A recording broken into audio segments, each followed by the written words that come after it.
Hey y'all, so today is the day. Finally, I have been complaining about the woolly boxwoods that are up in the front, and the weather has cooled off enough to get those trimmed up. So I'm going to go out there and get those all trimmed up today, and I couldn't be more excited. If you followed along for some time now, you know that I have said something about the woolly boxwoods in every video, but it's just been too hot to prune them. So today is going to be about 80, and we don't have any 90s in the forecast that I can see. I think we're actually starting to get into fall here with cooler weather. This week it's been like mid to high 70s, and then today was 80. I really wanted to get around to trimming the boxwood yesterday, but I just couldn't get to it. So today we're going to take care of it. I'll show you all the supplies when we get up front. But something else, just a quick update on the powder bath downstairs. I've had a lot of people reach out and ask about that, and so just wanted to give an update on that. We haven't started yet. Today is Wednesday. This video will be out tomorrow on Thursday, and then this Friday the vanity is scheduled to come in, as well as the sconces. And so I've just been waiting for all of the pieces to the puzzle to get in before we start this renovation, because the vanity is one of the first things that we have to install. We have to put some bracing in the wall for that vanity because it's a totally different vanity than what's currently there, and the plumbers have to install some supports for the wall-mounted faucet. So anyways, just wanted to make sure all the pieces were here before we started, and those will be here Friday. So once we get to that point, the wallpaper came in yesterday. Once we get to that point, I'll share with you the changes, because if you saw the mood board that I posted a while ago, I posted some sconces that were some Art Deco vintage sconces, and as much as I wanted those, there were like a couple limitations as far as electric went, because right now there's already two switches in there, and I just didn't want to add a third switch, and I didn't want to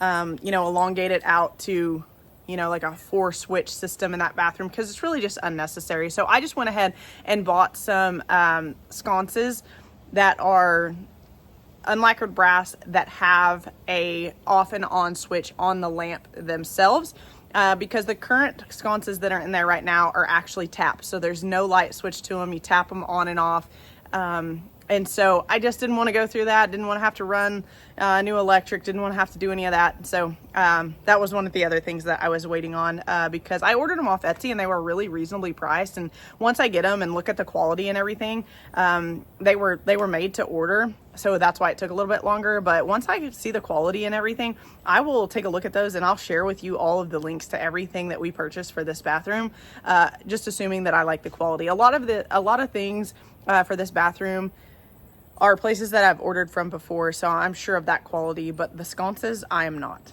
But they are from a small business, so I do like supporting small business, so we'll see what they look like when they come in. But everything in there will be unlacquered brass, similar to the kitchen. Just love an unlacquered brass look, but it's taken a little bit longer than I really wanted it to, but I am general contracting this job myself. I don't have anybody scheduling contractors, getting quotes, or anything like that, so we've had to go through all of that ourselves. And I also have a 9-to-5 job, so it makes it a little more difficult. It makes the process a little bit slower. But anyways, why don't we go up front and let's take a look at the boxwoods, and then we'll get to pruning them, and I'll show you what I'll spray on them after pruning, although it's cool enough here where I really don't think they're going to need it, but I want to do it just in case, because I want to keep these boxwoods looking really good going into fall. I don't want any scorched or burnt ends or anything like that. So anyways, let's just go up front and check it out.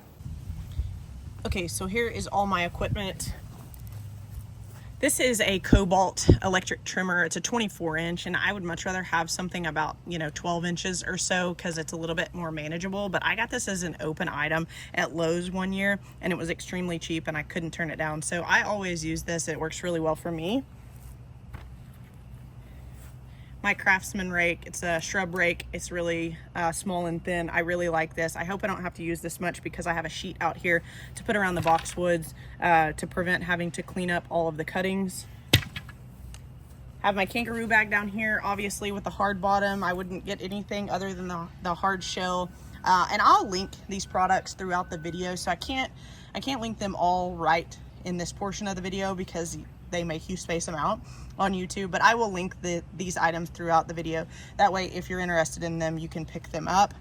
Wilt stop. So although I don't think that these boxwoods are really going to need it, Wilt stop is just something that helps like ends and tips from drying out, windburn, sun scald, things like that. So I'm gonna go ahead and spray this on there as well, just because I want to keep these looking as good as possible. It's just like a pine resin, and when you spray it on there, you can't see it or anything like that. It's transparent. So this works really well for me. I like to use it on boxwoods. I've never used it on hollies, but I guess you could.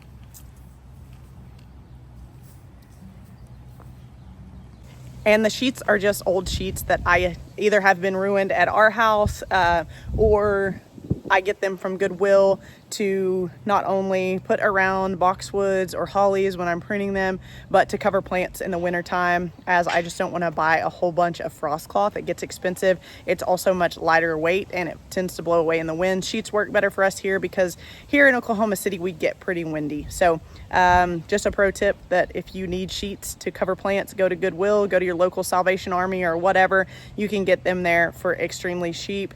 And for like larger plants that are in planters or containers or something like that, fitted sheets work really well. So anyways, I'm gonna just go ahead and get ready to get started trimming these, and we're just gonna knock these out because I think I have 1, 2, 3, 4, 5, 6, 7, 8, 9, 10, 11, 12, 13, 14, 15, 16, 17, 18, 19, 20, 21, 22, 23, 24, 25, 26, 27, 28, 29, 30, 31, 32, 33 boxwoods to plant. And then let me flip this around to prune. Let me flip this around really quick though. This one right here is the only transplant that didn't make it. So I'm gonna get ready to replace that one. I'm scheduled to go pick up some boxwoods tomorrow, which is Thursday. I don't know if my schedule will allow for it.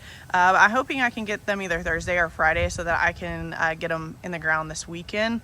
It also, I should mention, has rained the last couple of days, which is really nice. We actually yesterday got a bunch of hail, which was pretty scary. Tommy and I were up having dinner like 5 minutes from our house and we got some pretty big hail. But fortunately, with our new roof and all of these plants, it didn't hail here. So that was really nice.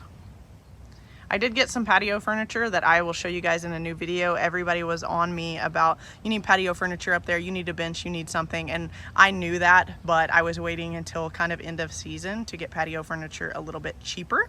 And so we purchased some patio furniture, and although we don't love the cushion color, if that gets worn out, we can always recover those. But anyways, let's just get on to trimming these boxwoods because it's going to take a little bit.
And that's how simple it is. I'm going to just put my cloth down and do the rest of these boxwoods just like that. I'm going to speed it up a little bit.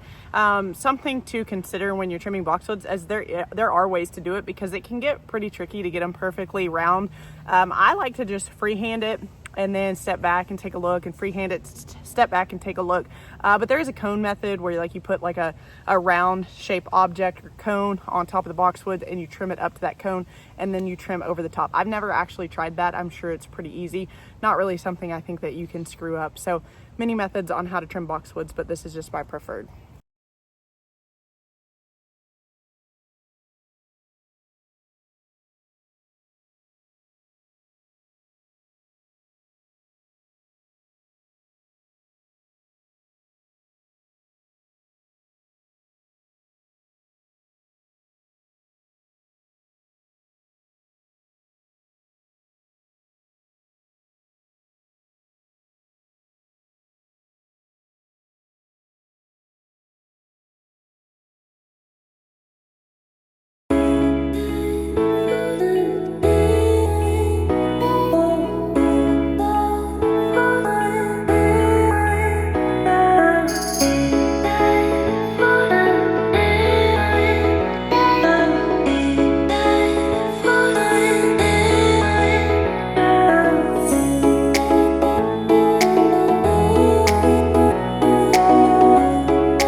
All right, well, I was able to get all of the boxwoods trimmed up. Every year, I forget how much time it takes to really prune 33 boxwoods into a tight ball.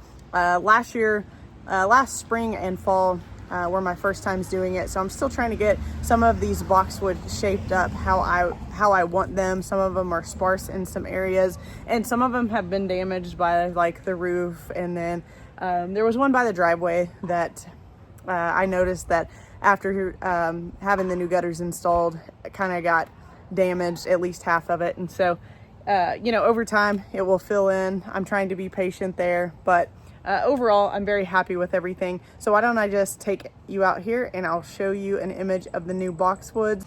All right, so this is how everything looks all trimmed up. It looks so much better. I love the clean lines that the trimmed up boxwoods add to the garden up front. And I should have taken a still picture of what this looked like prior to getting started, but I forgot. But you can go back and take a look at the beginning of the time lapse at the beginning of this video just to kind of see the difference. It made such a huge difference. Over here there's some boxwoods. These are winter gems, I think, like this one, this one, this one, this one. I love those boxwoods, and that's why I got winter gems for the back. I just like the way that those fill in a lot nicer than the green velvet and the mountain velvet boxwoods. So those are my preference. But a lot of these boxwoods, when I transplanted them, I just mixed and matched them because that was what was available. And boxwoods are really expensive, and a lot of these boxwoods were mature size boxwoods, so I didn't want to waste them. Looking forward to getting this revamped over here. I really hate that area, but overall I'm very happy with it, and I am glad that this chore is done, because probably an unpopular opinion, but I absolutely hate trimming boxwoods. It's one of my least favorite gardening chores, and so just glad that this just got done until next spring. But anyways, that is all that I have for this video. I appreciate you guys so much for watching. If you wouldn't mind, please like and subscribe, and we'll catch you in the next video. Bye.